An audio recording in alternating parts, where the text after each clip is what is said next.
Salut à tous, bienvenue dans cette nouvelle après-séance où je vais vous parler de Godzilla King of Monsters ou Godzilla 2 si vous préférez. Maintenant, pour mieux aborder les films que je critique, je les vois en VO et en VF, et après je vous dis à chaque fois si il y a des choses qui diffèrent entre la VF ou la VO et quelle est la version la plus intéressante à voir. Commençons. 4 ans après les événements à San Francisco du premier film du Godzilla Cinematic Universe, on suit une famille de chercheurs qui perdent leur fils lors de l'affrontement entre Godzilla et les Mutos du premier film de 2014. Et la première scène du film, c'est justement ça.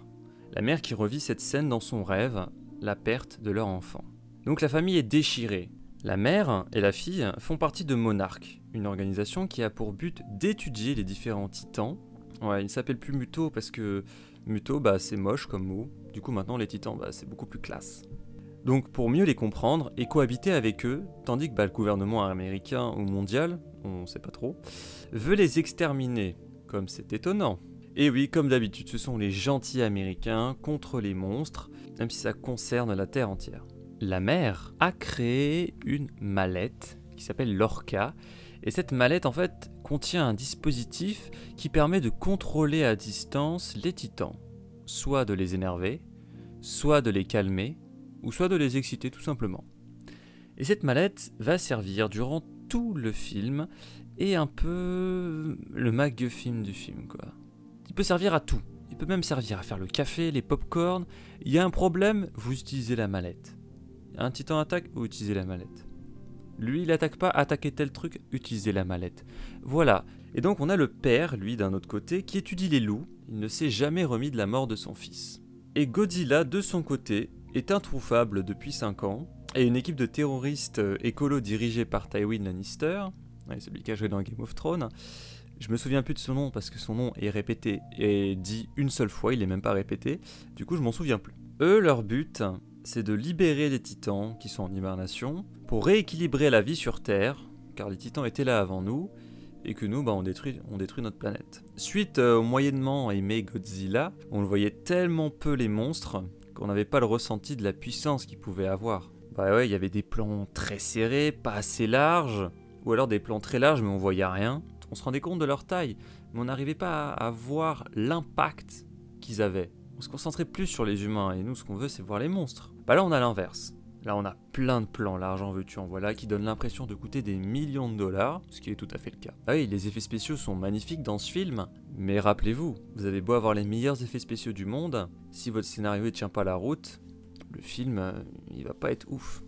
Et ce qui est un peu le cas. Oui, c'est beau, et comme un film de divertissement à grand spectacle, on est comblé. De la baston, des gros monstres, si jouissif, c'est un petit peu comme un Mad Max Fury Road. La musique qui accompagne les bastons sont tribales et sont très bien rythmées, et le thème de Godzilla, présent dans le film, fera sourire les fans de la première heure, car c'est le thème original de Godzilla. Il est assez marquant quand même. Quand tu l'entends arriver, le sol tremble. On ressent aussi la force destructrice des titans. Par exemple, les combats dans les airs avec Rodan, le dieu du feu, et Mothra sont géniaux. Sinon, certaines répliques du film font assez années 80, 90 et font un peu cliché. Sinon, comme d'hab, les humains ils tirent sur des monstres qui ne sentent rien.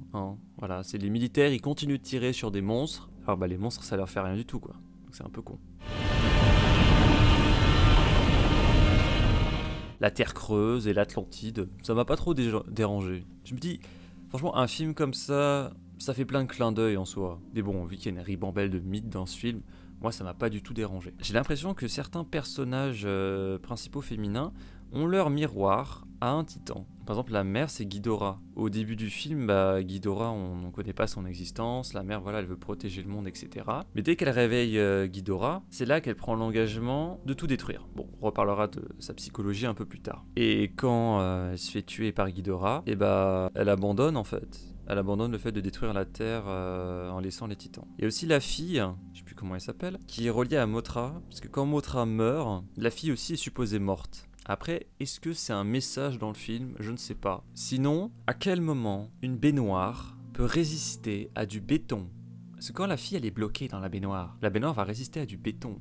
Ça, j'ai trouvé ça un petit peu bizarre, mais même tous les personnages, quand il y a des explosions partout, etc., il leur arrive rien du tout. Ils sont à 1 centimètre des monstres ou des bâtiments qui s'écroulent. Mais non, ils sont toujours vivants. Aucune égratignure, rien du tout. Ça m'a un peu fait chier, sortie de film à certains moments. Sinon, l'histoire au début, genre pour le gouvernement qui veut dissoudre Monarque au début du film, t'as une réunion avec des dirigeantes. Tu sais pas trop si c'est des dirigeants américains, si c'est l'ONU, si c'est l'OTAN, si c'est un truc gouvernemental mondial. Tu ne sais pas du tout. Et au final, après, ça n'aboutit sur rien du tout. Et j'ai trouvé ça dommage que ça n'a pas de suite. C'était bizarre. Les bases qui sont pas du tout protégées, quoi. C'est quand même dit tant qui peuvent détruire des villes entières. Et les terroristes, ils rentrent limite mieux que dans une boîte de nuit, quoi. C'est un truc de ouf. Ils sont 10, ils attaquent toutes les bases, mais tellement facilement. C'est déconcertant. Tu te dis, mais c'est quand même des bases qui sont censées être protégées, etc. Surtout quand tu vois les vaisseaux, l'espèce de truc, l'espèce de vaisseau géant amiral Monarque, là, avec une certaine technologie qu'on n'avait pas du tout dans Godzilla 2014. C'était un peu bizarre au début, mais bon, tu te dis, allez, je passe, hein. Et ben, ils arrivent pas à protéger des simples bases, quoi. Ils rentrent comme dans du beurre, d'une facilité, mais déconcertante, quoi. Sinon, à la fin du film, on voit 6 titans, alors qu'il y en avait 17 annoncés, quoi. Pourquoi les 11 autres, ils se réveillent pas? On ne sait pas. C'est un mystère. Pareil, un autre truc bizarre, c'est à un moment il y a une base qui a un numéro, c'est le numéro 48. Et à un moment dans le film, quand t'as Eleven qui est dans un... Ouais, Eleven, Stranger Things, quand elle est dans un bunker, on voit une carte. Et sur la carte, on voit une trentaine de bases. Et elles sont toutes numérotées de 1 à 30. Du coup, la base 48... elle sort de nulle part. Bon, on va revenir sur la psychologie des personnages. Les humains dans ce film sont débiles. Il y a des retournements de situation, tu comprends pas.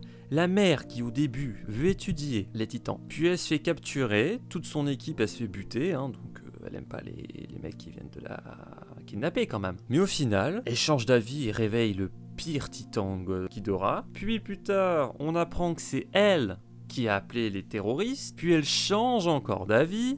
À la toute fin, ce personnage est super mal écrit, quoi. Et surtout, son discours sur l'écologie, oh là là, ça faisait vraiment cliché, on aurait pu sortir les violons, quoi. Pourquoi la mallette? Parce qu'il y a quand même la petite fille qui se barre avec la mallette, qui n'est pas du tout protégée, la petite fille qui n'est pas du tout surveillée non plus, et qui se barre. Et quand la maman veut se barrer pour aller récupérer sa fille, le mec, Tywin Lannister, la laisse partir. Alors que c'est la seule nana qui sait bien l'utiliser, et surtout qu'il a plus la mallette et ça peut faire capoter tout son plan. Et ben non, on les laisse partir. Et après, les terroristes, à partir de ce moment-là, on ne les voit plus du tout. Ils ont disparu de la circulation. Tu sais pas où ils sont passés, et tu les revois à la fin, qui récupèrent la tête de Ghidorah. Sinon, je vais vous parler un peu de la VF, qui a fait beaucoup d'erreurs. À un moment en anglais dans le film, un des personnages qui dit « On dirait le ciel est en vie ». Après, t'as un mec qui répond « C'est parce qu'il l'est ». En français, c'est « Le ciel est en feu ». C'est parce qu'il l'est. Pas du tout pareil. À un moment en VO, y a une nana qui dit « Oh, je vois un CPOT, je sais plus quoi ». Enfin, elle utilise des abréviations. Et en français, c'était juste un rythme cardiaque. Ils ont pas traduit rythme cardiaque dans les sous-titres. Du coup, moi, j'ai pas compris. C'est que en VF que j'ai compris de quoi elle parlait, quoi. Un truc, par contre, qui est bien dans la VF, c'est les prénoms qui sont dits, je sais pas combien de fois, mais beaucoup plus que la VO. La VO, les prénoms, tu les entends en 2-3 fois. Là, dans la VF, tu les entends tout le temps. Mais vraiment tout le temps. Au moins, tu arrives à un peu mieux retenir les prénoms de certains personnages, même si je m'en souviens plus. Si la VF a rajouté beaucoup de dialogues hors champ où les personnages, on les voit pas et où ils ne parlent pas, comparé à la VO. Et ça, je n'ai pas trop compris l'utilité. Et dans pas mal de moments, t'as les personnages qui rajoutent des « j'arrive », oh attendez, ou des trucs comme ça qui n'ont pas lieu d'être parce qu'en VO il n'y a pas du tout ça. Et en VF il y a ça. Et tu dis pourquoi vous l'avez rajouté? Ça n'ajoute rien au scénario. On dirait c'est pour combler les meubles ou ils aiment pas le vide les Français, je sais pas. Par rapport à ça, la VF c'était un peu bizarre. Quand le scientifique, l'asiatique, il va poser une bombe atomique pour redonner de la force à Godzilla. Quand t'as le scientifique qui lui explique alors oui, tu vas perdre. La vue, ça va être flou, après tu vas plus rien entendre, après tu vas te décomposer, enfin...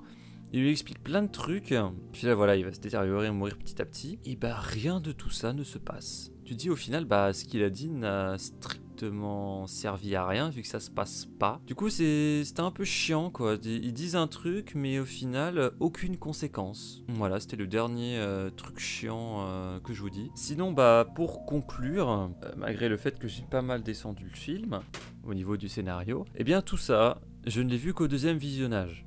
Parce qu'au premier visionnage, j'ai profité du film à 100%. Je n'ai vu aucune erreur scénaristique, etc. ou truc bizarre. Juste que pendant tout le film, il n'y a pas de temps mort et tu t'ennuies pas, quoi.